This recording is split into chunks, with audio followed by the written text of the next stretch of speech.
सच्चिदानंद सद्गुरु साईनाथ महाराज की जय।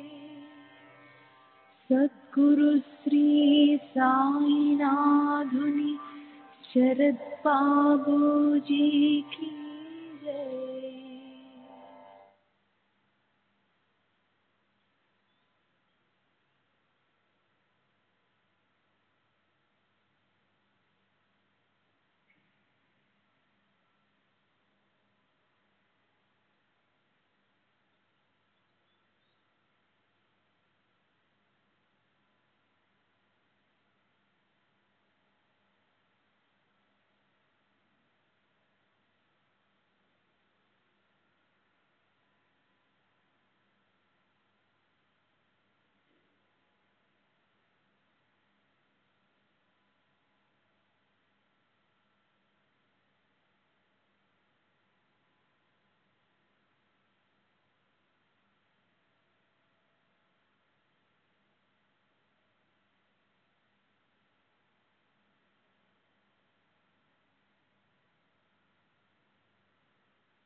सच्चिदानंद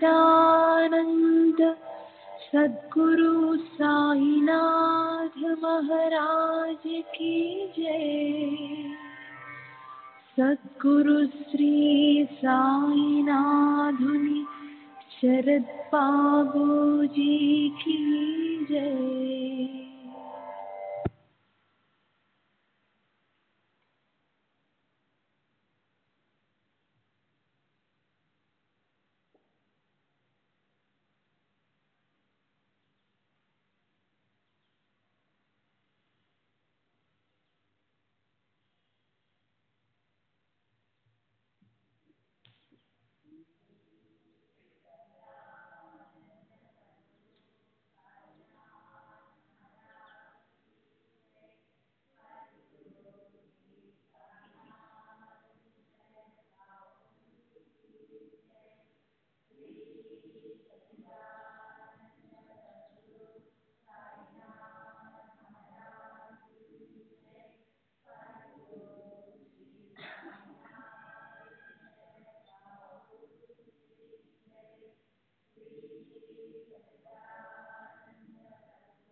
श्री साईनाथ शरद बाबूजी की जय। శ్రీ సాయినాథాయ నమః. శ్రీ సాయి సచ్చరిత్రము 19వ అధ్యాయం నిన్నటి తర్వాయి.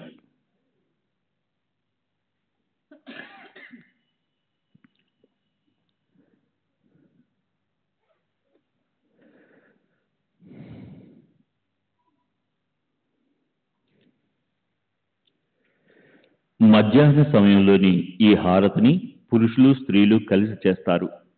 స్త్రీలు మసీదు పైన, పురుషులు క్రింద మండపంలో ఉండేవారు. తాళాలు, తప్పెట్లు, మంగళవాద్యాలు మ్రోగుతుండగా ఉచ్చస్వరంతో, ఉల్లాసంతో, ఆనందంగా అందరూ హారతిని పాడుతారు. మేము మండప ద్వారం వద్దకు వెళ్ళాం. హారతి ఘనంగా జరుగుతుంది. పురుషులు మెట్ల వద్ద గుమిగూడున్నారు. పైకి వెళ్ళడానికి స్థలం లేదు.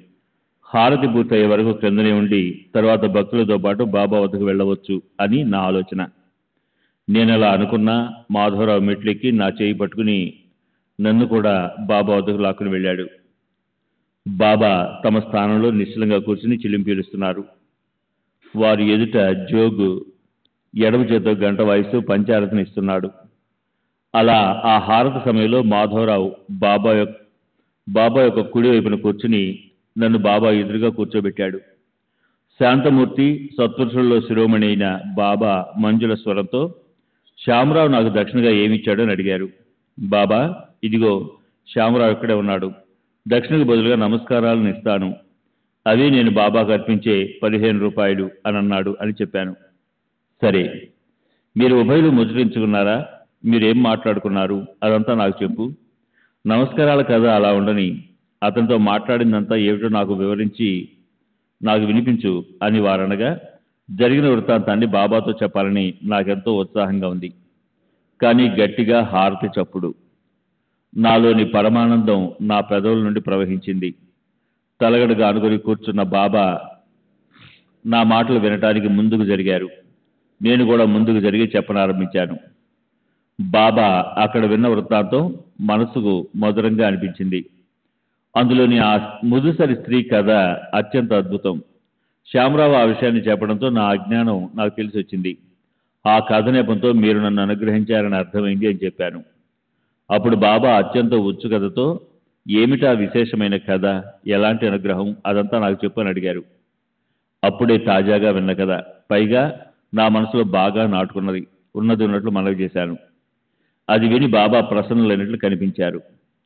అలా నేను చెప్పిందంతా బాబా శ్రద్ధగా విని వెంటనే నాతో, ఈ విషయాన్ని బాగా గుర్తుంచుకో అని చెప్పారు. మరల ఎంతో ఉత్సాహంగా, నీవు విన్న కథ నిజంగా మధురంగా ఉందా? నీ మనసుకు గట్టిగా పట్టిందా? నిజంగా సార్థకత అనిపించిందా అని అడిగారు. బాబా, ఆ కథాశ్రవణంతో నా మనసులోని వేదన తొలగిపోయి శాంతి కలిగింది, నాలోని ఆవేదన తొలగింది, నాకు నిజమైన మార్గం తెలిసింది అని చెప్పాను. అప్పుడు బాబా, మా పద్ధతి విశిష్టమైనది. ఈ ఒక్క కథను బాగా గుర్తుంచుకుంటే చాలా ప్రయోజనం కలుగుతుంది. ఆత్మను తెలుసుకోవడానికి జ్ఞానం అవసరం. జ్ఞాన ప్రాప్తికి ధ్యానం చేయాలి. ఆ ధ్యానమే ఆత్మానుష్ఠానం. దాని ద్వారానే మనోవృత్తి శాంతిస్తుంది. కోరికలన్నింటినీ వదిలి సర్వజీవులలో ఉన్న పరమాత్మను ధ్యానించాలి. ధ్యానం సరిగ్గా కుదిరినప్పుడు ఆత్మ ప్రాప్తిస్తుంది. సచ్చిత్ ఆనందం నా యొక్క స్వరూపం అని తెలుసుకుని ఆ రూపాన్ని ఎల్లప్పుడూ ధ్యానించు. ఇటువంటి ధ్యానం కుదరకపోతే నా ఈ సగుణ రూపాన్ని నఖ శిఖాంతం అహర్నిశలు మనసులో అనుసంధానం చెయ్యి. నన్ను ఇలా ధ్యానిస్తే మనోవృత్తి నిశ్చలమై ధ్యాత, ధ్యానం, ధ్యేయం అన్న త్రిపుటి తొలగిపోతుంది. ఈ త్రిపుటి పోగానే ధ్యాత చైతన్యగనుడైపోతాడు. ఇదే ధ్యానం యొక్క లక్ష్యం. దీని ద్వారా బ్రహ్మలో లీనమైపోతావు. తాబేలు నదికి ఒక ఒడ్డున ఉంటుంది, దాని పిల్లలు మరొక తీరాన ఉంటాయి. వానికి పాలు కానీ వెచ్చదనం కానీ ఉండవు. కేవలం తల్లి యొక్క దృష్టి ద్వారానే పిల్లలు పుష్టిగా పెరుగుతాయి. పిల్లలు ఎప్పుడూ తల్లినే ధ్యానిస్తుంటాయి, అంతే. వానికి ఇంకేమీ చేయాల్సిన అవసరం లేదు. పాలు కానీ వేరే ఆహారం కానీ అవసరం లేదు. తల్లి చూపులే వానికి పోషణ. ఈ కూర్మ దృష్టి ప్రత్యక్ష అమృత వృష్టి, పిల్లలకు స్వానంద పుష్టి. అట్లే గురు శిష్యులలో ఐక్యతా సృష్టి. సాయి నోటి నుంచి వచ్చిన ఈ వచనాలు ముగిసేసరికి హారతి చప్పుడాగి శ్రీ సచ్చిదానంద సద్గురుకి జై, శ్రీ సచ్చిదానంద సద్గురుకి జై జై అంటూ అందరూ కేకలు వేశారు. నీరాజనోపచారాలు, విస్తారమైన హారతి ముగిశాయి. జోగ్ పటిక బెల్లాన్ని అర్పించగా బాబా తమ చేతులను చాపారు. ఆ చేతుల నిండా జోగ్ నిత్యక్రమానుసారం పటిక బెల్లాన్ని దోశల నిండా ప్రేమపూర్వకంగా పెట్టి నమస్కరించాడు. ఆ మొత్తం పటిక బెల్లాన్ని బాబా నా చేతులలో గుమ్మరించి, నేను చెప్పిన విషయాలన్నింటినీ మనసుకు బాగా పట్టించుకుంటే నీ స్థితి ఈ పటిక బెల్లం వలె అవుతుంది. నీ మనసులోని కోరికలు, సంశయాలు తీరుతాయని చెప్పారు. నేను బాబాకు అభివందనం చేసి, బాబా, నాకు మీ ఆశీర్వచనమే చాలు, నన్ను రక్షించండి అని వారి కరుణను ప్రార్థించాను. అప్పుడు బాబా కథను శ్రవణం, మననం మరియు నిధిధ్యాసనం చేస్తే స్మరణ మరియు ధ్యానం కుదిరి ఆనందగనుడైన పరమాత్మ ప్రకటమవుతాడు. చెవులతో విన్నదంతా నీ మనసుకు పట్టించుకుంటే శుభప్రదమైన గని తెరుచుకుంటుంది. నీ పాపాలు ప్రక్షాళనమవుతాయి. తుఫాను గాలి వీచితే సముద్రంపై అలలు లేచి అసంఖ్యాకమైన బుడగలు, నురుగు తీరాన్ని కొట్టుకునొస్తాయి. అలలు, బుడగలు, నురుగు, సుడిగుండాలు ఇవన్నీ అనేక రకాలుగా కనిపించే ఒకే నీరు. ఇదంతా దృష్టిలోని భ్రమ కారణంగానే. గాలి శాంతించగానే అన్నీ ఒక్కటే. ఎందుకు ఈ విధంగా జరిగింది అనో లేదా ఎందుకు నాశనమైంది అని అందామా జరిగిందంతా మాయా లీలని అర్థం చేసుకోవాలంతే. సృష్టిలో జరిగేవన్నీ ఇట్లే అని గ్రహించి వివేకులు నశ్వరమైన దానిని కోరరు. వారు శాశ్వతమైన ఆత్మను సాధిస్తారు. జ్ఞానం కంటే ధ్యానం శ్రేష్టమైనది. ధ్యానానికి యథార్థమైన జ్ఞానం ఉండాలి. బ్రహ్మతత్వం గురించి పూర్తిగా జ్ఞానం లేకపోతే ధ్యానం సరిగా కుదరదు. సమ్యక్ విజ్ఞానానికి ధ్యానం మూలం.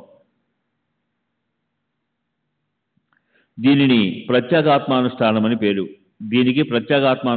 పేరు. అయితే క్రియారహితమైన దానిని ఎలా ధ్యానించాలి? ప్రత్యేగాత్మయే ఈశ్వరుడు మరియు ఈశ్వరుడే గురువు.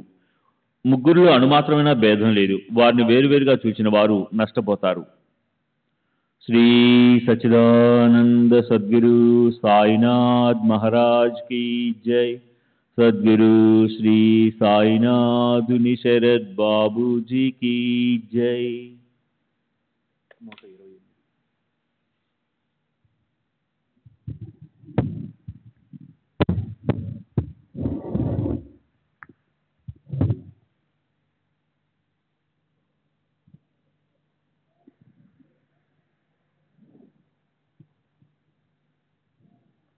నిధి ధ్యాస పరిపక్వమైతే ధ్యాత ధ్యానము ఒకటైపోతే నివాద దీపకళికవలే చిత్తము శాంతిస్తుంది. అదే సమాధి. ఏ కోరికలు లేక సర్వజీవుల్లోనూ ఒక్క పరమాత్మయేనని మరియు ఒక్క ఆత్మ తప్ప రెండో వస్తువేదీ లేదని అద్వితీయ జ్ఞానంతో నిర్భయం కలిగితే అప్పుడు ఆత్మ ధ్యానం కుదురుతుంది. అజ్ఞానం వల్ల చేసే కర్మబంధాలతో సంబంధం తొలగిపోతుంది. విధి నిషేధాల నిర్బంధాలు వదిలిపోతాయి. అప్పుడు మోక్షంతో కలిగే ఆనందాన్ని అనుభవిస్తారు. ఆత్మ అసలు ఉందా లేదా? ఉంటే అంతటా ఒకటే ఉందా? లేక వేరువేరు చోట్ల వేరువేరుగా ఉందా? ఆత్మ కర్తయా లేక కర్మలు చేసేదా? ఏ కర్మలు చేయనదా అని ముందుగా షట్శాస్త్రాలు వెతికి తెలుసుకోవాలి. ఆత్మ ఒకటి అన్న ప్రత్యక్ష అనుభవ జ్ఞానమే జ్ఞానానికి పరాకాష్ఠ. అక్కడే మోక్షము మరియు పరమానంద ప్రాప్తి. అందునికి ఏనుగును గురించి వర్ణించడానికి బృహస్పతి వంటి వక్తను తీసుకుని వస్తే మాత్రం అతని వాక్తుర్యము ఏనుగు రూపాన్ని చూపించగలదా? అట్లే వాక్కుకు అతీతమైన దానిని వర్ణించే వీలు కాదు. వక్త యొక్క నోరు, అందుని చెవులు అతనికి చూపుని ఇవ్వగలవా? ఏనుగు స్వరూపాన్ని చూడటానికి అందునికి ఉపయోగపడేవి నిజంగా నేత్రాలే కదా. మరి ఆ నేత్రాలు లేనప్పుడు అందుడు ఏనుగును ఎలా చూడగలడు? అట్లే గురువు దివ్య నేత్రాలను ప్రసాదించినప్పుడే జ్ఞానప్రాప్తి. సాయి స్వరూపము యథార్థ జ్ఞానము. వారు మూర్తిభవించిన పరిపూర్ణ జ్ఞానమని తెలుసుకోవటమే వారి ధ్యానము, అనుష్ఠానము. అదే వారి దర్శనము. అజ్ఞానం నుండి, కోరికల నుండి, కర్మబంధాల నుండి విమోచనం కావాలంటే వేరే ఇతర సాధనాలు లేవు. దీనిని బాగా తెలుసుకోవాలి. సాయిబాబా మీ వారు కాదు, మా వారు కాదు. వారు సర్వజీవుల్లో ఉండే పరమాత్మ. సూర్యుడు సకల జగానికి సంబంధించినట్లు బాబా అందరికీ చెందినవారు. ఇప్పుడు వారి మాటలను వినండి. సర్వసాధారణమైన అవి అమూల్యమైనవి. వానిని ఎప్పుడు స్మరణించుకుంటే ఫలప్రదము. పూర్వజన్మ రుణానుబంధం లేకుండా ఎవరు ఎక్కడికి వెళ్ళరు. మానవులే కాదు, పశుపక్షులు కూడా అంతే. అందుచేత ఎవరిని పొమ్మని తరమకండి. వచ్చేపోయే వారిని ఆదరించండి. దప్పికొన్న వారికి నీరు, ఆకలిగొన్న వారికి అన్నము, బట్టలు లేని వారికి బట్టలు. అట్లే విశ్రమించటానికి చోటునిస్తే శ్రీహరి సంతృష్టుడవుతాడు. ఎవరికైనా డబ్బు అవసరమైనప్పుడు ఇవ్వటానికి నీ మనసు సందేహిస్తే ఇవ్వవద్దు. కానీ వారిపై కుక్కలా అరవకు. ఎవరైనా 100 మాటలన్నా సరే స్వయం కఠినంగా బదులివ్వకు. నిరంతరము సహనాన్ని సహిస్తే అపారమైన సుఖం కలుగుతుంది. ప్రపంచం తలక్రిందులైనా మనం వెనక ముందు కాకూడదు. నిశ్చలంగా మన స్థలంలోనే ఉండి తమాషాను చూడాలి. నీకు నాకు మధ్యనున్న గోడ పడగొట్టేసి చూడు. అప్పుడు రాకపోకలకు ప్రశస్తమైన మార్గం ఏర్పడుతుంది. నేను నువ్వు అను భేద బుద్ధియే గురు శిష్యుల మధ్యనున్న గోడ. దాని పడగొట్టకపోతే అద్వైత స్థితి లభించదు. అల్లా మాలిక్ అతడు కాక రక్షకుడు ఎవరు లేరు. అతని లీల అలౌకికము, అంతులేనిది, అర్థం కానిది. అతడు ఏది తలచితే అదే అవుతుంది. తనను చేరుకునే మార్గాన్ని అతడే చూపిస్తాడు. ఆ సమయం వస్తే క్షణం పట్టకుండా మనోవిశ్వం నేర్తుంది. రుణానుబంధం కారణంగా భాగ్యవశాత్తు మీరు నేను కలుసుకున్నాము. పరస్పరము ప్రేమగా ఉంటూ సుఖాలను సంతృష్టిని అనుభవిద్దాం. ఇక్కడ అమరులెవరున్నారు? పరమార్థాన్ని సాధించిన వారే కృతార్థులు. ఉచ్ఛ్వాసాలతో నడుస్తున్నంత వరకు జీవులుగా మాత్రమే ఉంటారు.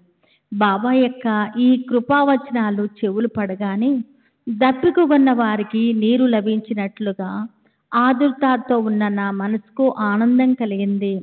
ఎనలేని ప్రజ్ఞ, దృఢమైన శ్రద్ధ ఉన్న సాయి వంటి గురువు యొక్క శక్తి లభించడానికి బలమైన దైవశక్తి అవసరము.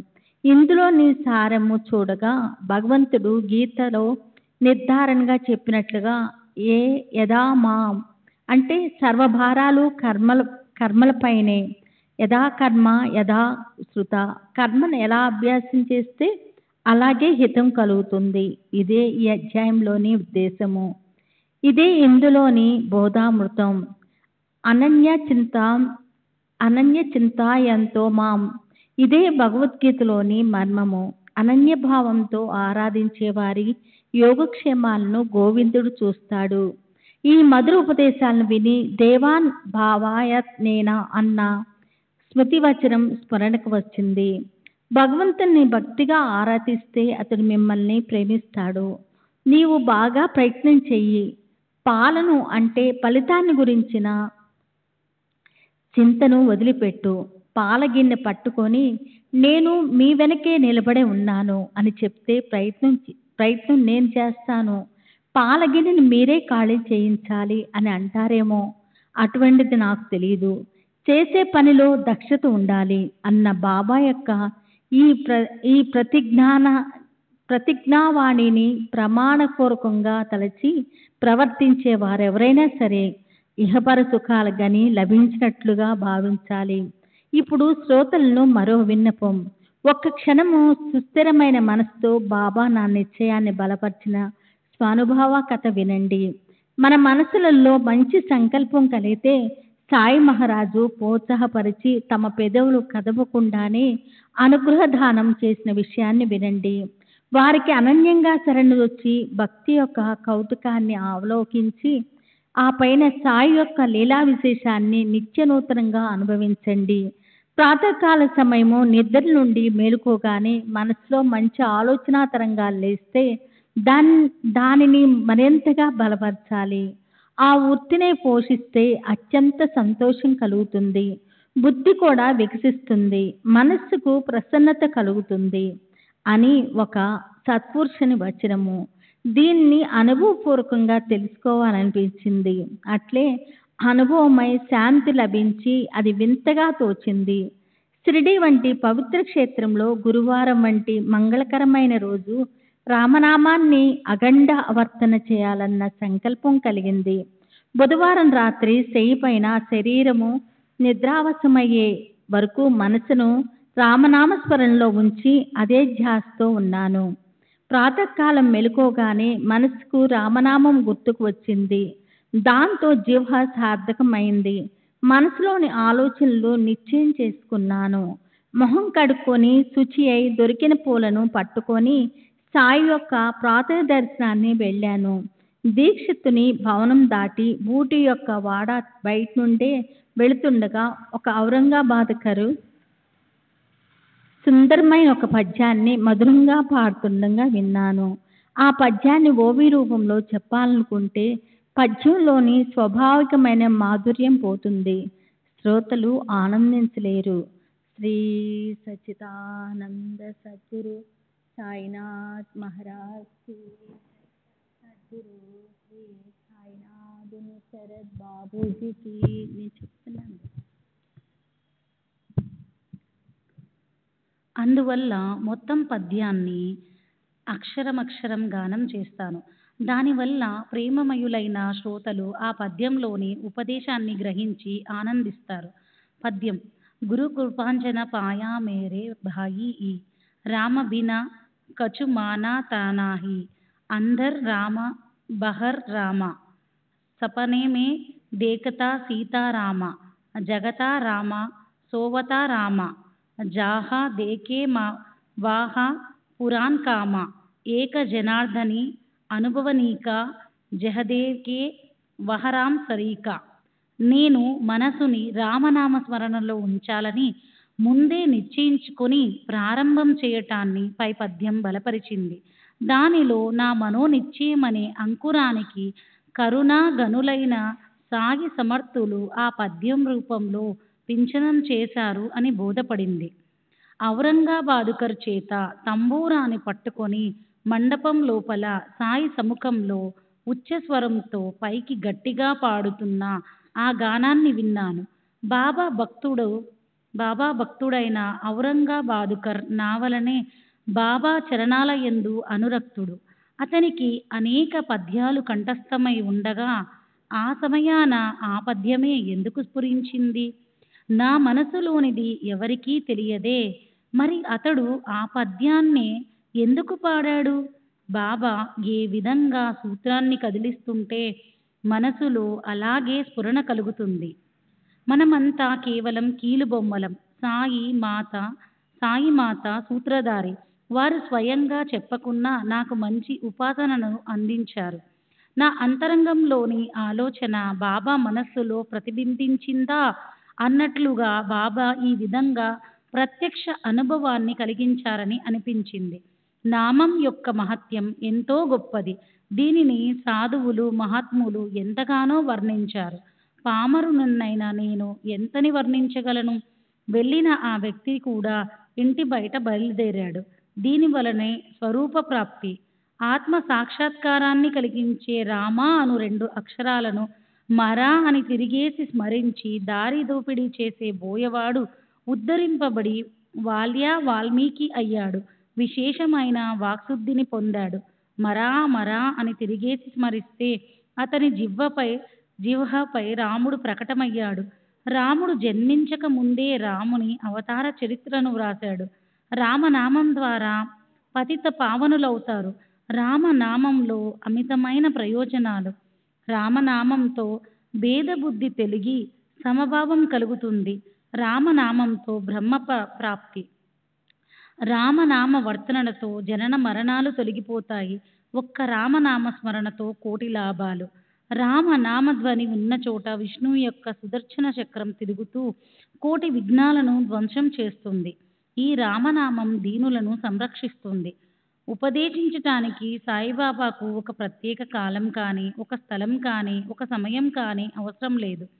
వారు కూర్చొని ఉన్నా, నుంచుని ఉన్నా, నడుస్తున్న ఉపదేశాలను అతి సహజంగా ఇచ్చేవారు. ఈ విషయంలోని ఒక మధురమైన కథను శ్రోతలు శ్రద్ధగా శ్రవణం చేస్తే సాయి యొక్క దయ మరియు వారి సర్వవ్యాపకత్వం అర్థమవుతుంది. ఒకసారి ఒక భక్త శ్రేష్ఠుడు మరొకరిని గూర్చి ముచ్చటిస్తూ స్వయం చెడు ఆలోచనలకు లోనై నిందారోపణలో పడిపోయాడు. అతడి మంచి గుణాలను ఒకవైపు ఉండిపోయాయి. నోటి నుండి నింద బాగా ప్రవహించసాగింది. అసలు విషయం అడుగున పడి నింద పైకి వచ్చింది. ఏ కారణం చేతనైనా ఎవరి ఆచరణ అయినా సరిగ్గా లేకపోతే వారి గురించి వారి ఎదుటే తెలియచేసి వారిపై దయతలచాలి. ఎవరినైనా సరే ఎప్పుడూ నిందించకూడదు అని ప్రతి ఒక్కరికి బాగా తెలుసు. అయినా ఎంత నిగ్రహించుకున్నా ఆ స్వభావం పొట్టలో అణిగి ఉండదు. కడుపులో నుండి కంఠంలోనికి, కంఠం నుండి జిహ్వపైకి, అక్కడ నుండి మెల్లమెల్లగా పెదవులపైకి సుఖంగా సంతోషంగా ప్రవహిస్తుంది. నింద చేసేవాని కంటే ఎక్కువ ఉపకారం చేసేవారు త్రిభువనాలలో ఉండరు. నిందారోపణ చేసి వారికి శ్రేయస్సును కలిగించటమే. మురికిని కొందరు కుంకుడుకాయలతోనూ, కొందరు సబ్బు సీకాయాది వస్తువులతోనూ కడుగుతారు, మరికొందరు నిర్మలమైన నీటితో కడుగుతారు. కానీ నింద చేసేవాడు ఇతరుల మురికిని తన నాలుకతో శుభ్రం చేస్తాడు. ఇతరులకు ఉపకారం చేయటానికి తాము మానసిక అధోగతిని సహిస్తారు. వారు మహోపకారం వర్ణించశక్యం కాదు. పరనింద చేసేవారు అత్యంత వందనీయులు. నిందా నెపంతో దోషాలను తెలియజేపరుస్తూ, అడుగడుగునా సావధానపరుస్తూ, అనేక రకాల అనర్థాలను తొలగిస్తూ సహకరిస్తారు.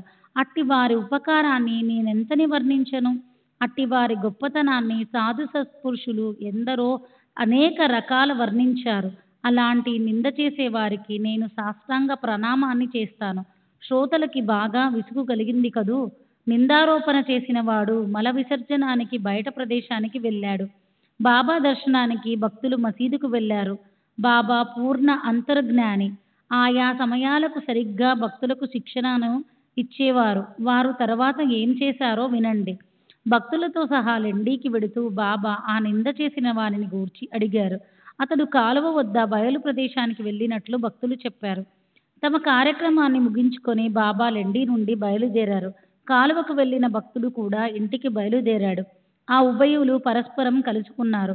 అప్పుడు జరిగిన వృత్తాంతాన్ని నేను చేతులు జోడించి శ్రోతలకు మనవి చేస్తాను.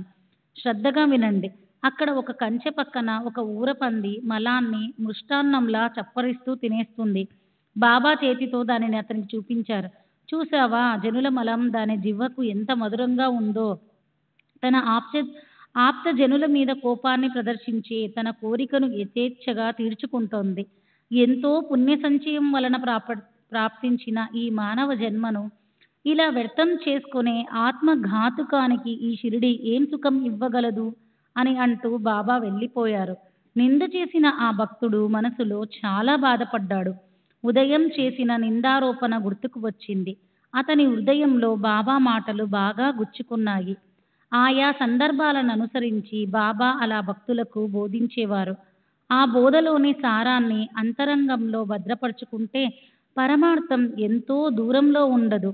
నా హరికృప ఉంటే నాకు మంచం పైనే అన్నీ సమకూరుస్తాడు అన్న మాట నిజమే, కానీ ఆ మాట అన్న ఆచ్ఛాదనల వరకే. పరమార్థంలో కూడా అలా జరుగుతుందని భావిస్తే పరమార్థాన్ని కోల్పోవలసిందే. ఎవరు ఎలా చేస్తే అలా అనుభవిస్తారు అన్న బాబా మాటలు అమూల్యం. వారి యొక్క ఇతర వచనాలు వింటే ఆత్మానందం కలుగుతుంది.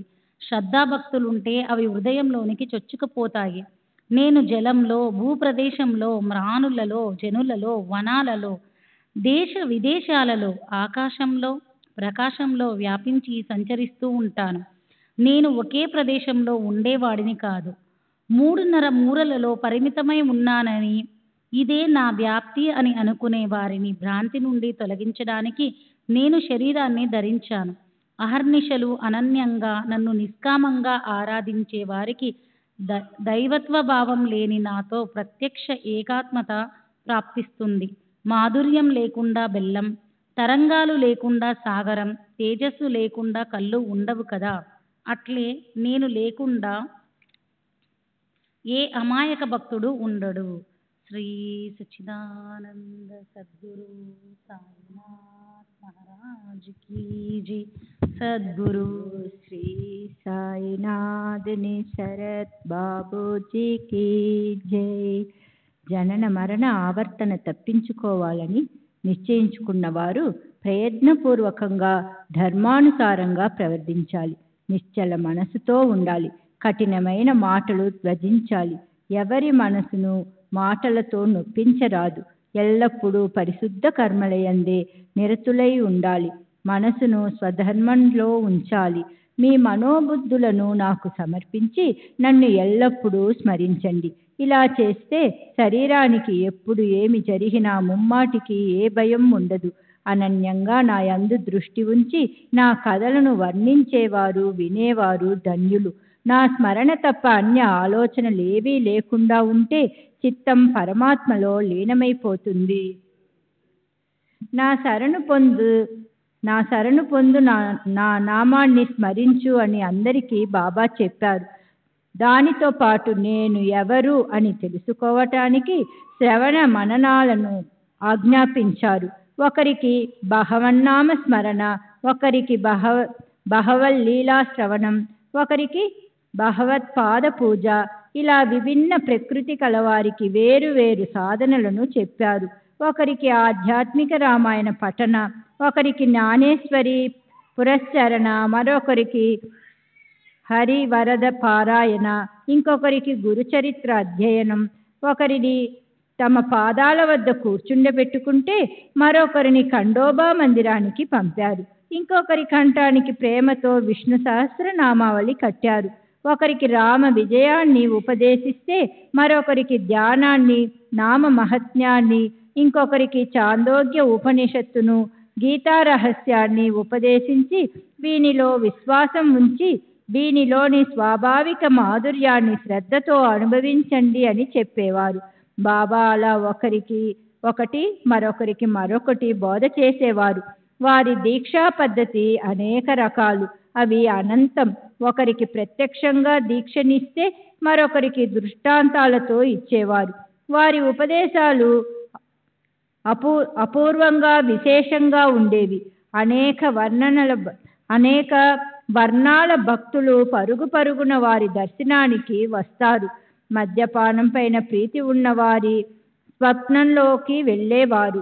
వారి వక్షస్థలం పైన కూర్చుని కాళ్ళు చేతులు గుండెను బాగా ఒత్తిపెట్టి వారు మరలా మద్యం ముట్టుకోమని ప్రమాణం చేస్తే గాని వారిని విడిచిపెట్టేవారు కాదు.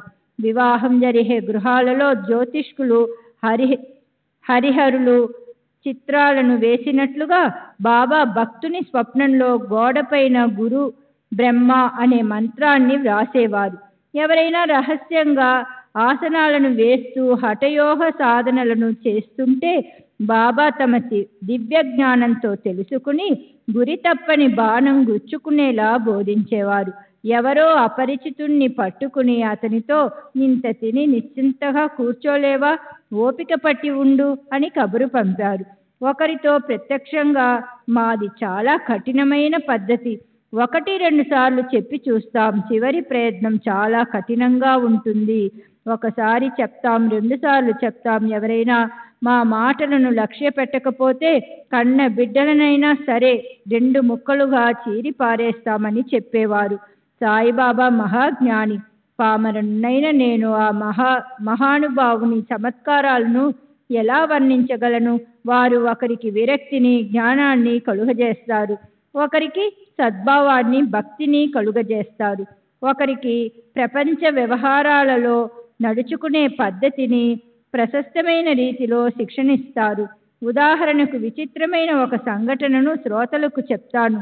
ఒకసారి మిట్ట మధ్యాహ్న సమయము బాబా మనసుకు ఏం తోచిందో తెలియదు గాని వారు అకస్మాత్తుగా రాధాకృష్ణమాయి ఇంటి ప్రక్కకు వచ్చారు. వారి వెంట కొందరు భక్తులున్నారు. అప్పుడు బాబా వెళ్ళి నిచ్చెనను పట్టుకురండి అని అనగానే వెంటనే ఒకరు వెళ్ళి నిచ్చెనను తెచ్చిపెట్టారు. దానిని బాబా ఆ ఇంటిపైకి వేయించారు. స్వయం కప్పుపైకి ఎక్కారు. మనసులో వారి ఉద్దేశం ఏమిటో ఎవరికీ తెలియదు. వామన్ గోన్కరుని ఇంటి కప్పుకు నిచ్చెనను వేయించి తాము స్వయంగా చరచరా ఇంటి కప్పుపైకి ఎక్కారు. అక్కడి నుండి ఆ ఇంటికి ఆనుకుని ఉన్న రాధాకృష్ణమాయి ఇంటి కప్పును దాటుకుంటూ వెళ్ళారు. అదేం చమత్కారమో ఎవరికీ అర్థం కాలేదు.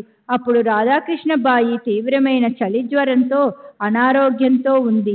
బాబా కూడా 2 వ్యక్తులు ఆసరాగా పట్టుకుంటేనే నడవగలిగేవారు. అంత బలహీనంగా ఉండగా అంతటి శక్తి వారికి ఎక్కడి నుండి వచ్చిందో వెంటనే ఇంటి కప్పుకు రెండవ వైపుకు అదే నిచ్చెనను వేయించుకుని క్రిందికి దిగి వచ్చారు. నేలపైన కాలు మోపగానే ఆలస్యం చేయకుండా వెంటనే నిచ్చెన తెచ్చిన వానికి 2 రూపాయలు ఇచ్చారు.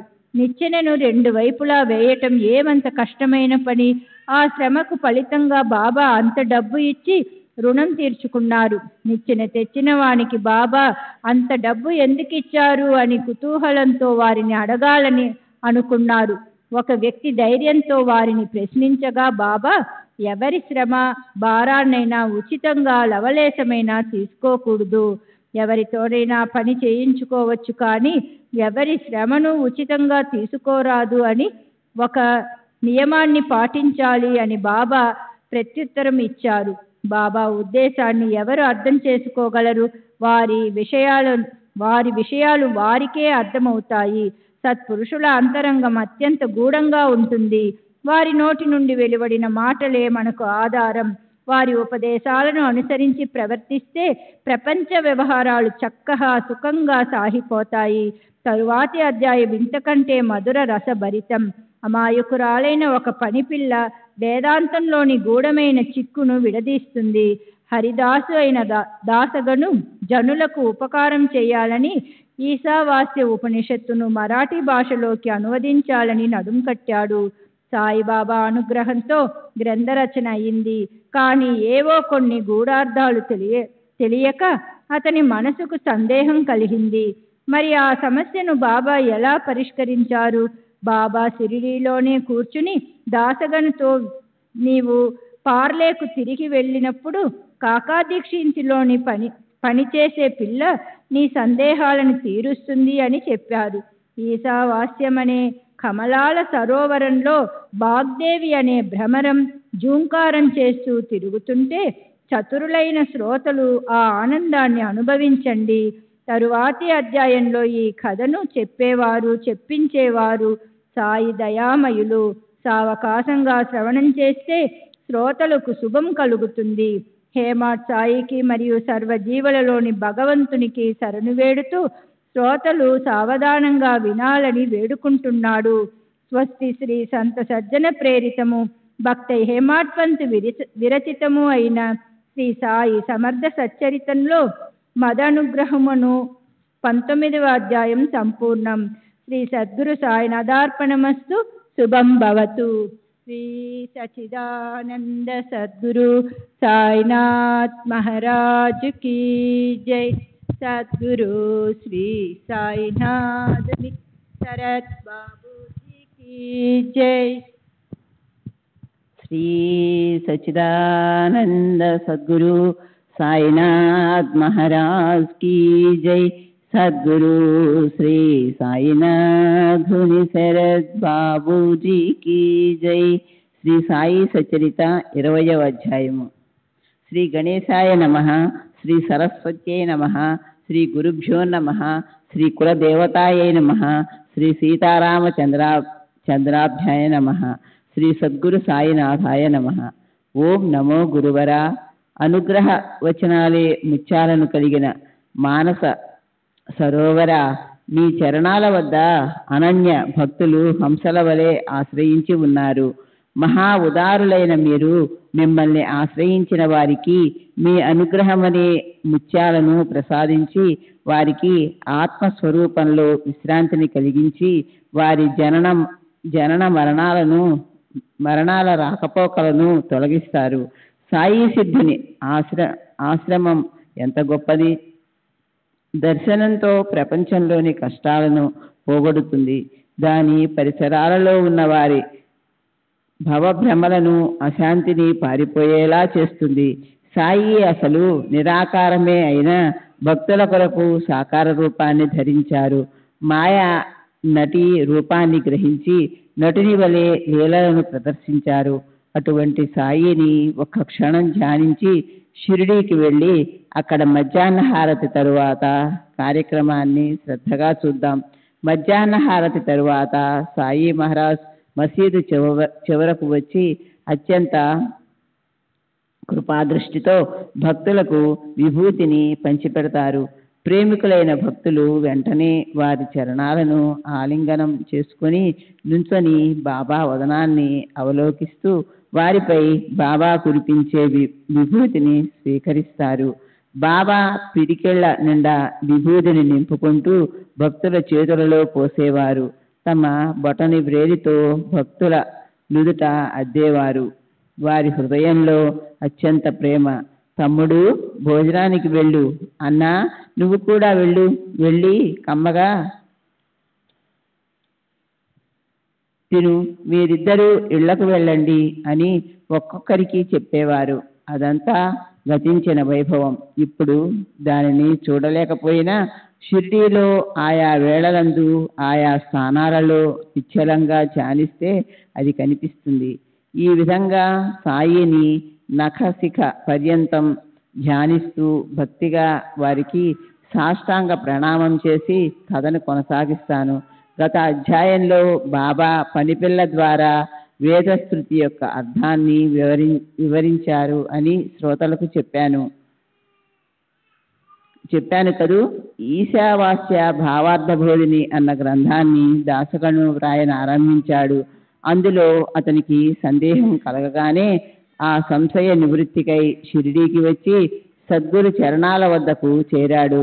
అప్పుడు బాబా, నీవు తిరిగి వెళ్ళినప్పుడు కాకా ఇంట్లోని పనిపిల్ల నీ సంశయాన్ని నివారిస్తుంది అని చెప్పారు. ప్రస్తుతం ఆ వచనాలే కథానుసంధానం. అక్కడి నుండే మొదలు పెడదాం. శ్రోతలు శ్రద్ధతో ఉంటే శ్రవణం చక్కగా జరుగుతుంది. సంస్కృత భాష జ్ఞానం లేని వారి కోసం దాసగను ఈశావాస్యోపనిషత్తు అర్థాన్ని మరాఠీ భాషలో ఓవి ఛందస్సులో ప్రతి పదార్థంతో స్పష్టంగా వివరించాలని, ఈశావాస్య భావార్థ బోధిని ప్రాకృత భాషలో సుగమంగా రచించాలన్న సంకల్పంతో ప్రారంభించాడు. కఠినమైన గూఢార్థాలతో ఉన్న ఈ ఉపనిషత్తులోని పదాలను చక్కగా అనువదించగలిగాడు. కానీ పదాలలో అంతర్గతంగా ఉన్న జ్ఞానం బోధపడకపోతే మనసుకు సంతృప్తి లేదు. 4 వేదాల సారమే ఉపనిషత్తుల భాండారం. హరి మరియు గురువు అనుగ్రహం లేకుండా ఈ జ్ఞాననిధి ప్రాప్తి అత్యంత కఠినం. నేను జ్ఞానిని, నా స్వప్రయత్నంలో ఉపనిషత్తులను యథార్థంగా ఆకలింపు చేసుకుని వివరిస్తాను అని ఎవరైనా అనుకుంటే అది కల్పాంతంలో కూడా సంభవం కాదు. గురువు కృప లేకపోతే అడుగడుగునా కష్టాలు ఎదురై అంతరార్థం బోధపడదు. కానీ అదే గురువు పాదాలను ఆశ్రయించిన వారికి కించెత్తైన శ్రమ ఉండదు. గురు సముఖంలో గూఢార్థాలు వాటంతట అవే వెల్లడి అవుతాయి. ఈ ఆత్మజ్ఞాన శాస్త్రం జనన మరణాలను ఛేదించే శస్త్రం. నిరభిమానులు, నిస్సంగులు మాత్రమే దీనిని వ్యాఖ్యానించగల పాత్రులు. అట్టి వారిని ఆశ్రయిస్తే అర్థాలు క్షణంలో బోధపడతాయి. బుద్ధి యొక్క ప్రతిబంధకం తొలగిపోయి గూఢార్థాలు విశదమవుతాయి. ఈశావాస్యోపనిషత్తును మరాఠీ భాషలో అనువదించడంలో దాసగనుకు ఇదే కష్టం కలిగిన సాయినాథుని అనుగ్రహంతో అది తొలగిపోయింది. అతని సంస్కృత భాషా జ్ఞానం స్వల్పమే అయినప్పటికీ ఆచార్య విద్యారణ్య స్వామి మరియు సాయిబాబా పాదాలకు వందనం చేసి ఓబీ రచనను మొదలుపెట్టాడు. దాసగను యొక్క పాలధార వానికి సాయినాథుని అనుగ్రహం అనే పంచదార జోడైంది. అందులో మాధుర్యాన్ని శ్రోతలు ఒక్క క్షణం స్వీకరించాలి. ఈశావాస్య భావార్థ బోధినిలో అంతర్గతంగా ఉన్న మర్మాలను తెలుసుకోవాలంటే మూల గ్రంథాన్ని అధ్యయనం చేయాలి. ఈ కథను చెప్పడంలో ఉద్దేశ్యం వేరు. ఈ కథను వినండి. తమ భక్తులు గ్రంథాలను అధ్యయనం చేసినప్పుడు బోధపడని విషయాలను సాయి మహారాజ్ ఏమీ మాట్లాడకుండానే ఎలా బోధించేవారో గమనించండి. ఈ కథలోని ఉద్దేశం దీని సారాంశాన్ని శ్రోతలకు విదితం చేయాలని నా కోరిక. మరి శ్రద్ధగా వింటారు కదూ. దాసగను ఛాందోబద్ధంగా ఓబీలలో ఈశావాస్యోపనిషత్తుకు టీకా వ్రాశాడు. విద్వజ్జనులు దానిని ఆమోదించి అతనిని గౌరవించారు. అతని మనోభీష్టం నెరవేరింది. కానీ అతనికి ఒక సందేహం ఉండిపోయింది. దానిని అతడు పండితుల ఎదుట ఉంచాడు. ఘనంగా విస్తారమైన చర్చలు జరిగాయి. కానీ దానిని ఎవరూ సంతృప్తికరంగా తీర్చలేకపోయారు. ఇంతలో ఏదో కారణంగా దాసగనుకు షిరిడీ వెళ్ళటం తటస్థించి అతని సంశయ నివారణం సహజంగా జరిగింది. దాసగను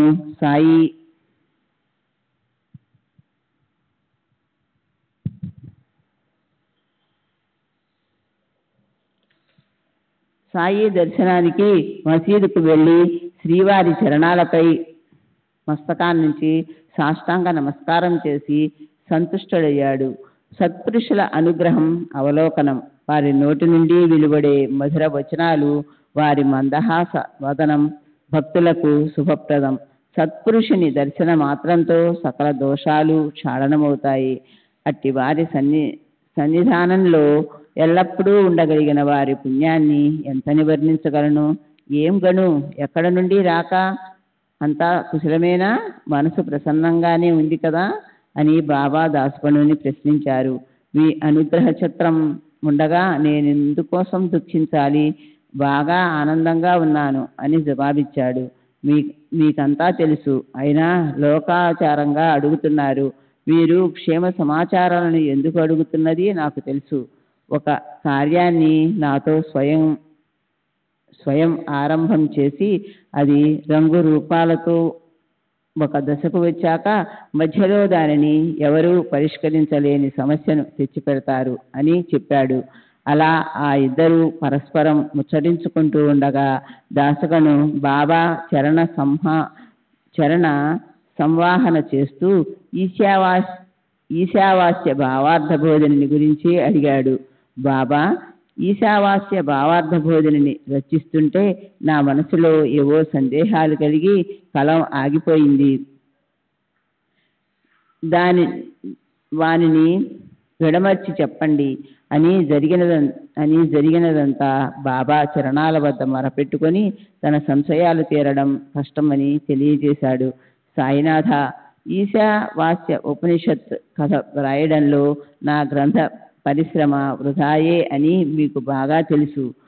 నా సందేహం తీరకపోతే గ్రంథం సరిగ్గా అర్థం కాదు అని విన్నవించుకోగా సాయి మహారాజ్ అతనిని ఆశీర్వదించి, నీవు నిశ్చింతగా ఉండు, ఇందులో కఠినమైనది ఏముంది? నీవు ఎక్కడి నుంచి వచ్చావో అక్కడికి మరలా వెళ్ళినప్పుడు కాకా పని మనిషి నీ సందేహాన్ని తీరుస్తుంది అని చెప్పారు. కాకా అంటే బాబు సాహెబ్ దీక్షిత్, బాబాకు ప్రియమైన భక్తుడు. కాయా వాచ మనస ఎల్లప్పుడూ గురుసేవలో ఉండేవాడు. ప్రసిద్ధి చెందిన బొంబాయి పట్టణానికి కొంత దూరంలో పార్లే అన్న ఊళ్ళో ఆ హరి ఉంటాడు. అతని అసలు పేరు హరి, అతని అమ్మా నాన్న పెట్టిన పేరు. జనులు అతన్ని బాబు సాహెబ్ అని పిలిచినా బాబా వద్ద అతనికి మరో మూడో పేరు. బాబా కాకా మహాజనుని బడే కాకా అని, నీమోన్కరుని ముసలి కాకా అని, బాబు సాహెబ్ను కుంటి కాకా లేదా బొంబాయి కాకా అని కూడా పిలిచేవారు. తల్లిదండ్రి ఒక పేరు పెడతారు, రాశిని బట్టి మరో పేరుంటుంది, ముద్దుగా మరో పేరుతో పిలుస్తుంటారు. ఇలా అనేక రకాల పేర్లు.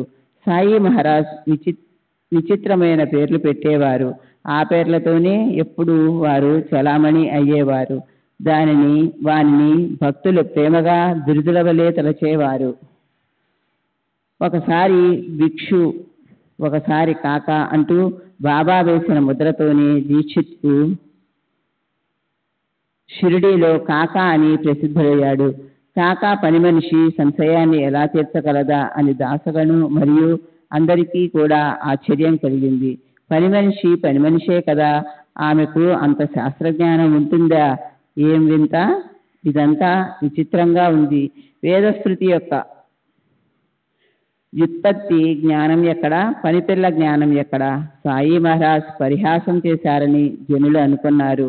బాబా కేవలం వినోదానికే అలా అన్నారని అందరికీ అనిపించింది. కానీ బాబా వినోదంగా చెప్పినా అది సత్యమే అవుతుందని దాసగనుకు అనిపించింది. బాబా అన్న మాటలను విని అవి ఊరకే పైకి అన్నవి అని అందరికీ అనిపించింది. కానీ దాసగను అవి సత్యమని తెలుసు. వారి మాటలలో ఏం లీల ఉందో చూడాలని భక్తులు ఆతురపడ్డారు. అది వినోదానికి పలికిన వాణి కావచ్చు, కాకను పోవచ్చు, కానీ అది ఏ కారణం లేకుండా ఎన్నటికీ ఉండదు. బాబా పలికిన ఒక్కొక్క అక్షరంలోనూ అర్థం అనే నిధి ఉంటుంది. వారు తమ నోటితో చెప్పినవి ఏమైనా అవి ఒట్టి మాటలు కావు, అవి బ్రహ్మలిఖితాలు. ఒక్క అక్షరమైనా వృధా కాకుండా సమయానికి సరిగ్గా కార్యాన్ని సాధిస్తాయి. శ్రీ సచ్చిదానంద సద్గురు సాయినాథ్ మహారాజ్ కీ జై. సద్గురు శ్రీ సాయినాథుని శరత్ బాబూజీ కీ జై.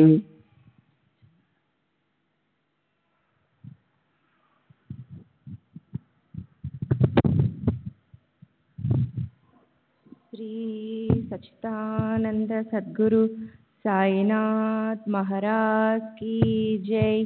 సద్గురు శ్రీ సాయినాథుని శరత్ బాబూజీ కీ జై అని దాసుగనుకు బాగా దృఢ నమ్మకం. వారి వారి భావాన్ని బట్టి, విశ్వాసాన్ని బట్టి ఫలితం కలుగుతుంది. భావన ఎలా ఉంటే ఫలితం అలా ఉంటుంది. విశ్వాసం ఎంతగా ఉంటే బలం కూడా అంతగా ఉంటుంది. అంతఃకరణం ఎంత ప్రేమమయంగా ఉంటే వారి జ్ఞానం కూడా అంత నిర్మలంగా ఉంటుంది. బాబా జ్ఞానులకు శిరోమణి. వారి వాణి అసత్యం కాదు. వారు తమ భక్తుల కోరికలను నెరవేరుస్తానని ప్రతిజ్ఞ బూనారు. గురు వచనాలు అసత్యం కావు. ఈ కథను బాగా మనసు పెట్టి వినండి. భవభయ బాధలన్నీ అరించుకుని పోయి సాధనా మార్గంలో ప్రవేశిస్తారు. దాసుగను పార్లే చేరుకొని కాకాసాహెబ్ దీక్షిత్ ఇంటికి వెళ్ళాడు. కాకా యొక్క పని మనిషి తన కార్యంలో ఎలా సహకరిస్తుందో చూడాలని అతనికి ఉత్సుకతగా ఉంది. మరునాడు ఉదయం దాసుగను ఇంకా శయ్యపైన సుఖమైన నిద్రలో ఆనందంతో ఉండగా ఒక విశేషం జరిగింది. ఎవరో ఒక రైతు బిడ్డ మంజుల స్వరంతో గానం చేస్తూ ఉంది. ఆ స్వరంలోని మాధుర్యం దాసుగను హృదయంలోనికి చొచ్చుకొని పోయింది. దీర్ఘంగా ఆలాపయుక్తంగా పాడిన ఆ పాటలోని చక్కటి పదాల కూర్పును విని అతని మనస్సు తల్లీనమవటంతో అతడు మరింత శ్రద్ధగా వినసాగాడు. శబ్దానికి మెలకువ కలిగిన వెంటనే పాటలోని అర్థాన్ని శ్రద్ధగా వినేసరికి అతని మనస్సు ప్రసన్నమైంది. చక్కటి స్వరంతో ఇంత శ్రావ్యంగా పాడే ఈ అమ్మాయి ఎవరై ఉంటుంది? ఈశావాస్యోపనిషత్తులోని చిక్కు సమస్యను తీర్చేది ఈ అమ్మాయేనా? బాబా చెప్పిన పనిపిల్ల ఈమెనా?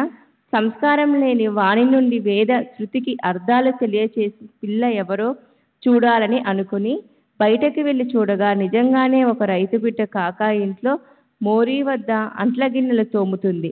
వాకపు చేయగా ఆ పిల్ల దీక్షిత్ ఇంట్లో నామ్యా అనే నౌకరు చెల్లెలు అన్న విషయం తెలిసింది. ఈమె కాకా పని మనిషి. ఈమె గానం ద్వారానే దాసుగను సంశయం తొలగింది. ఎనుబోతు నోటి నుండి వేద పఠనాన్ని చేయించగల సత్పురుషులు ఏం చేయలేరు. అలా ఆ పిల్ల యొక్క గానంతో దాసుగను మనసుకు తృప్తి కలిగింది. బాబా పరిహాసంలోని మహిమ అందరికీ తెలిసి వచ్చింది. దాసుగను కాకా ఇంట్లో పూజ గదిలో దేవుని పూజ కూర్చుని ఉండగా ఈ పాటను విన్నాడని కొందరంటారు. ఏమైనా కానీ తాత్పర్యం ఒక్కటే. సాయి మహారాజు తమ భక్తులకు అనేక మిషన్లతో ఎలాంటి శిక్షణ ఇచ్చేవారో అవలోకించండి. మీ ప్రదేశాల్లో కూర్చుని నన్ను అడగండి. ఊరికే అరణ్యాల్లోనో లేక ఎక్కడెక్కడో వ్యర్థంగా తిరగటం ఎందుకు? మీ జిజ్ఞాసను నేను తీర్చుతాను. నాపై విశ్వాసం ఉంచండి. నేను అన్ని ప్రదేశాల్లో వ్యాపించి ఉన్నాను. నేను లేని ఖాళీ చోటు లేదు. భక్తుల భావాన్ని అనుసరించి ఎక్కడైనా సరే ఎలా అయినా ప్రకటమవుతాను అని చెప్పేవారు. 8 ఏళ్ల వయసు గల పనిపిల్ల చిరిగిపోయిన గుడ్డ ముక్కను నడుముకు చుట్టుకుంది. అయినా నారింజ రంగు చీర అందాన్ని వర్ణిస్తూ చక్కని స్వరంతో పాట పాడసాగింది. ఆ జరీ చీర ఎంత గొప్పగా ఉంది, చీర అంచు ఎంత అందంగా ఉంది, దాని కొంగు ఎంత ఆకర్షణీయంగా ఉంది అని పాడటంలో ఆ పిల్ల లీనమైపోయింది. కడుపు నిండా తినటానికి తిండి లేదు. ఒంటి నిండా కప్పుకోవటానికి పాత బట్ట కూడా లేదు. అయినా ఎవరిదో నారింజ రంగు చీరను వర్ణిస్తూ ఆ పిల్ల సంతోషంగా కనిపించింది. ఆ పిల్ల యొక్క దైన్య స్థితిని, ఆమె మనసులోని ఆనందాన్ని చూచి దాసుగనుకు జాలి కలిగి మోరేశ్వరునితో ఏం చెప్పాడంటే, ఆ పిల్లకు ఒంటి నిండా బట్టలేదు, ఒక చీర ఆమెకివ్వు, నీ సేవకు పరమేశ్వరుడు ప్రసన్నుడవుతాడు, నీకు పుణ్యం కూడా వస్తుంది. మోరేశ్వరుడు అసలే దయాహృదయుడు. ఆ పైన దాసుగనుని విన్నపం, అందమైన చీరను కొని సంతోషంగా ఆ పిల్లకు అందజేశాడు. రోజు సద్ది అన్నం తినే వారికి పంచభక్ష్యాలు లభించినట్లుగా ఆ చీరను చూచి ఆ పిల్ల చాలా సంతోషించింది. మరునాడు ఆ చీరను కట్టుకుని గిరగిరా తిరుగుతూ ఆనందంగా ఆడుకుంది. ఆమె ఇతర పిల్లల కంటే గొప్పగా కనిపించింది. ఆ చీరపై ఎంత ప్రేమ! ఆమె మరునాడు కొత్త చీరను దాచుకొని మునుపటి వలె చింకిగుడ్డను చుట్టుకుంది. అయినా అసంతృప్తిగా అగుపించలేదు. కొత్త చీర కట్టుకోలేదు. అయినా భావన మారటం వలన మునుపటి ఆమె దైన్యస్థితి తొలగిపోయినట్లు దాసుగను కనిపించింది. ఆ పిల్ల కొత్త చీరను ఇంట్లో దాచుకుని చింకిగుడ్డను కట్టుకుని వచ్చినా ఆమె మనసులో కొత్త చీర కట్టుకోలేదన్న బాధ లేదు, లోటు లేదు. పేదరికం వలన పాత బట్టలు కట్టుకున్నా బాగా ఉన్నప్పుడు కూడా అట్లే చేయటం, దీనిని పేదరికం సంపన్నంగా ఊరేగటం అని అంటారు. మనసులోని భావాన్ని బట్టి సుఖదుఖాలు. దాసుగను యొక్క సమస్య ఈ విధంగా తీరగా అతనికి ఈశావాస్యోపనిషత్తు యొక్క సారాంశం తెలిసి దాని అర్థం వెంటనే బోధపడింది. ఈ బ్రహ్మాండమంతా పరమేశ్వరునిచే వ్యాపించబడి ఉన్నప్పుడు మరి అతడు లేని ఖాళీ స్థలం ఉన్నది అని ఎవరనుకుంటారు?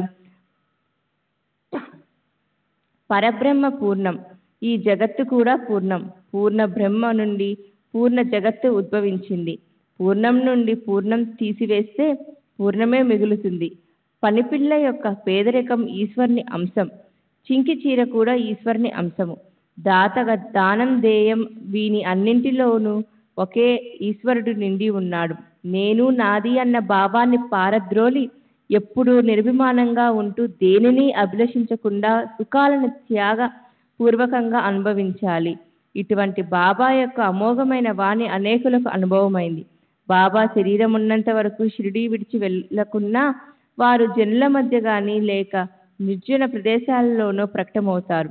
ఒకరికి మచ్చిందర్ కొండపైన, మరొకరికి ఎక్కడో ఏదో పట్టణంలో, కొల్హాపూర్లోనో షోలాపూర్లోనో రామేశ్వరంలోనో వారి ఇచ్ఛానుసారం ప్రకటమవుతారు. ఒకరికి పైకి కనిపించే రూపంలో, మరొకరికి జాగ్రత్తావస్థలోనో స్వప్నావస్థలోనో దర్శనమిచ్చి రాత్రింబవళ్ళు భక్తుల కోరికలను తీర్చుతారు. ఇటువంటి అనుభవాలు ఒకటి రెండు కావు, ఎన్నని వర్ణించను. వారు నివసించేది షిరిడీలోనే అయినా వారు ఎవరికీ తెలియకుండా ఎక్కడికైనా వెళ్ళగలరు. ఈ పిల్ల ఎవరు?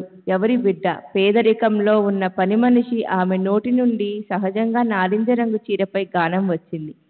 ఏదో సందేహం కలిగి బాబాను ప్రశ్నించటం, ఆ సందేహాన్ని కాక ఇంట్లోని పని మనిషి తీర్చటం, ఇదంతా మాయారచన కాదు. కాకా ఇంట్లో ఒక పని మనిషి ఉంటుందని, ఆమె భవిష్యత్తులో పాట పాడి శృతి అర్థాన్ని బోధిస్తుందని బాబాకు ముందుగానే ఎలా తెలుసు? కానీ అలా జరిగింది మాత్రం వాస్తవం. దాసుగనుకు ఆశ్చర్యం కలిగింది. అతని సందేహం తీరి ఈశావాస్యోపనిషత్తు బాగా బోధపడింది. అసలు ఈ గొడవంతా ఎందుకు? బాబా స్వయంగా తమ నోటితో ఆ సందేహాన్ని అక్కడే తీర్చేయవచ్చు కదా అని శ్రోతలకు సందేహం కలుగుతుంది. నిజమే, అలా అక్కడే చేయవచ్చు. కానీ ఈశావాస్యోపనిషత్తులోని మహిమను ఎలా తెలుసుకుంటారు? పరమేశ్వరుడు ఆ పిల్లలో కూడా వ్యాపించి ఉన్నాడని బాబా తెలియజేశారు. ఉపనిషత్తులన్నిటి ధ్యేయం ఆత్మ యొక్క యథార్థ జ్ఞానాన్ని నిరూపించటం. ఇదే మోక్ష ప్రాప్తి కొరకు పాటించాల్సిన నియమాల వివరణ. గీతార్థ ప్రవచనం కూడా ఇదే. ప్రాణులు వేరువేరుగా ఉన్నా ఆత్మ అభిన్నం. ఆత్మకు కర్తృత్వ భోక్తత్వాలు లేవు. ఆత్మ ఎప్పుడూ పవిత్రం. ఆత్మకు కర్మాచరణ లేదు. ఆత్మకు పుణ్య పాపాలు ఉండవు. నేను ఉచ్చమైన బ్రాహ్మణ జాతీయుణ్ణి, ఇతరులు నాకంటే నీచ కులస్తులు అన్న భేదభావం ఉన్నంత వరకు కర్మాచరణ అవసరం. నేను ఏ ఆకారం లేకున్నా అంతటా ఒకేలా వ్యాపించి ఉన్న ఆత్మను నాకంటే వేరే ఎవరూ లేరు, అన్నింటిలో నేనే వ్యాపించి ఉన్నాను అని తెలుసుకోవటం ఆత్మజ్ఞానం. శ్రీ సచ్చిదానంద సద్గురు సాయినాథ్ మహారాజ్ की जय. सद्गुरु श्री साईनाथ शरद बाबूजी की जय.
श्री सच्चिदानंद सद्गुरु साईनाथ महाराज की जय. सद्गुरु श्री साईनाथ शरद बाबूजी की जय.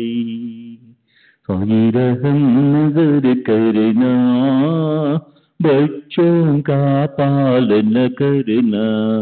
साई रहम नजर करना, बच्चों का पालन करना. जाना तुमने जगत पसारा, सब ही झूठ जमाना. जाना तुमने जगत पसारा, सब ही झूठ जमाना. साई रहम नजर करना, बच्चों का पालन करना. साई रहम नजर करना, बच्चों का पालन करना. मैं अंधा हूँ बंदा आपका, मुझसे पथ दिखलाना. मैं अंधा हूँ बंदा आपका, मुझसे पथ दिखलाना. साई रहम नजर करना, बच्चों का पालन करना. साई रहम नजर करना, बच्चों का पालन करना. दासगणों कहे अब क्या बोलूं, थक गई मेरी रसना. दासगणों कहे अब क्या बोलूं, थक गई मेरी रसना. साई रहम नजर करना, बच्चों का पालन करना. साई रहम नजर करना, बच्चों का पालन करना. रहमो नजर करो अब मोरे साई, तुम बिना नहीं मुझे माँ बाप बाई. रहमो नजर करो मैं अंधा हूँ बंदा तुम्हारा. मैं अंधा हूँ बंदा तुम्हारा. मैं ना जानू, मैं ना जानू, मैं ना जानू. अल्लाह इलाही रहमो नजर करो, रहमो नजर करो, अब मोरे साई तुम बिना नहीं मुझे माँ बाप बाई।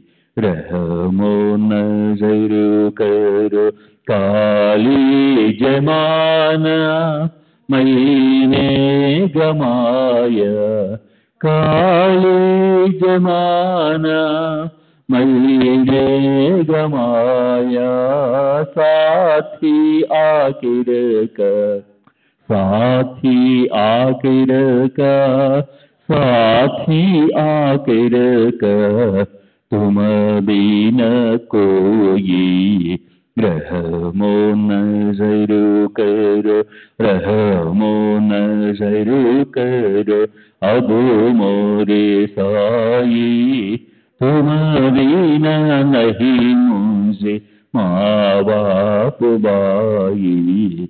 रहमो नजर करो, अपने मस्जिद का झाड़ू गणो है, अपने मस्जिद का झाड़ू गणो है, मालिक हमारे, मालिक हमारे, मालिक हमारे, तुम बाबा साई। रहमो नजर करो, रहमो नजर करो, अब मोरे साई तुम बिना नहीं मुझे माँ बाप बाई। रहमो नजर करो। श्री सच्चिदानंद सद्गुरु साईनाथ महाराज की जय। सद्गुरु श्री साईनाथ धुन शरद बाबू जी की जय।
श्री सच्चिदानंद सद्गुरु साईनाथ महाराज की जय।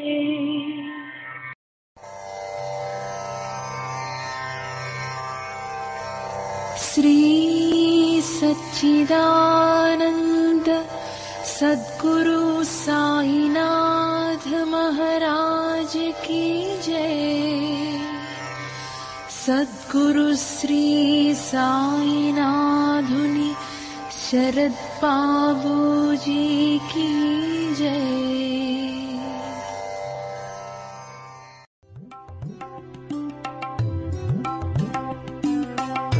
Sai Baba Sai Baba Sai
Sai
Baba,